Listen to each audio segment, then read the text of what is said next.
విచ్చేసిన అందరికీ నమస్కారం అండి. ముఖ్యంగా ఈ సినిమా చూస్తే, ఆ ట్రైలర్ చూస్తే, ఆ వైకుంఠం నుంచి దిగి వచ్చిన వెంకటేశ్వర స్వామి, ఆ పక్కనే హీరో శ్రీకాంత్ గారు, మిస్టర్ మిడిల్ క్లాస్ అంటాకి నాకు ఆ ఫోటో చూసినప్పుడు వాళ్ళిద్దరూ చేయి పట్టుకుని నడుస్తూ వస్తుంటే ఒకే ఒక స్టిల్లు నాకు ఇప్పటి వరకు గుండమ్మ కథలో ఎన్టీ రామారావు గారు, ఎస్వి రంగారావు గారు, నాగేశ్వరరావు గారితో ఒక స్టిల్, అది ఎవర్ గ్రీన్, ఎన్ని సినిమాలు వచ్చినా. కానీ దాని తర్వాత అద్భుతమైన స్టిల్ ఇది. నాగేశ్వర రెడ్డి గారు, ఇది సినిమా ఇది బ్రహ్మాండంగా సక్సెస్ అవుతుంది. హిట్లో మీరు ఆ ఫోటోతో పెట్టి ఒక అందరికీ షీల్డ్ అందించండి, అందరికీ చాలా బాగుంటుంది అది. ఇక వెంకటేశ్వర స్వామి గురించి చెప్పాలంటే, వెంకటేశ్వర మహత్యంలో రామారావు గారు చేస్తే ఆ రోజుల్లో కలియుగ వెంకటేశ్వర స్వామి అన్నారు. ఇప్పటికీ అదే ప్రపంచవ్యాప్తంగా నందమూరి తారక రామారావు గారికి ఉన్న పేరు అది. పౌరాణిక పాత్రలకి ఆయన పెట్టిన ఇది మాట. ఆ తర్వాత అన్నమయ్య వచ్చేటప్పటికి సుమన్ గారిని వెంకటేశ్వర స్వామి గెటప్లో వారిని నడిపించింది రాఘవేంద్రరావు గారు, అది సూపర్ హిట్. తర్వాత రాజేంద్ర ప్రసాద్ గారితో ఇప్పుడు అక్కడంటే అన్నమయ్య సినిమా రాఘవేంద్రరావు గారు అసలు బ్రహ్మాండంగా ఆ లైటింగ్ కానీ అవి కానీ, అంటే ఇక్కడ గరుడవేగ అంజి గారు దానికి మించి చేశాడు అద్భుతంగా.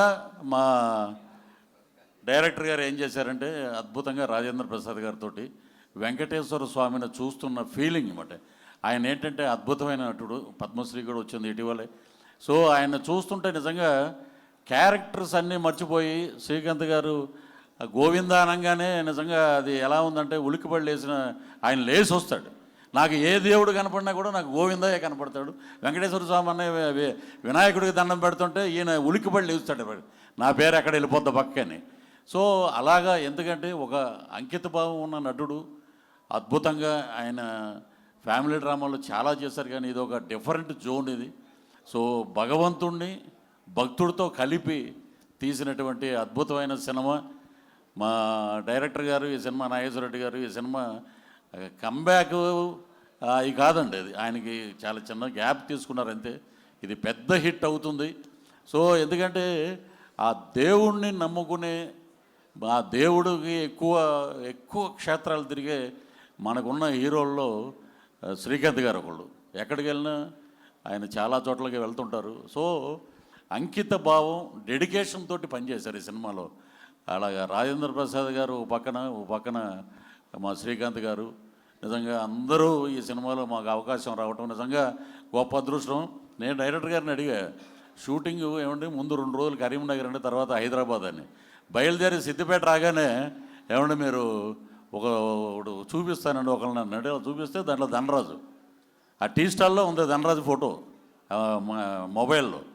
వారిని మీరు భలే చూపించారే, ధనరాజు భలే ఉన్నాడు దీంట్లో అనుకున్నాను. నిజంగా స్క్రీన్ మీద చూస్తే అద్భుతంగా ఉన్నాడు తను.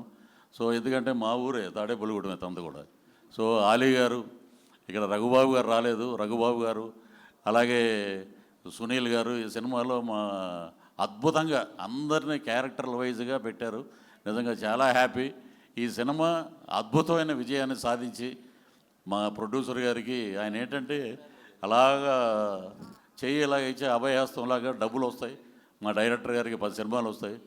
మా హీరో గారికి ఇదొక, ఆయన చేసే క్యారెక్టర్లో ఇదొక అద్భుతమైన హీరో పాత్రగా మిగిలిపోతుందని మనస్ఫూర్తిగా ఆ భగవంతుని ప్రార్థిస్తూ, ఆ వెంకటేశ్వర స్వామిని ప్రార్థిస్తూ, మా సినిమా జూలై 17వ తారీఖున రిలీజు అద్భుతమైన ఘన విజయం సాధిస్తుందని మనస్ఫూర్తిగా కోరుకుంటూ ఈ అవకాశం ఇచ్చినందుకు మా నాగేశ్వర రెడ్డి గారికి, అలాగే ప్రొడ్యూసర్స్ గారికి అందరికీ పేరు పేరున కృతజ్ఞతలు తెలుసు సెలవు తీసుకున్నాం. నమో వెంకటేశాయ.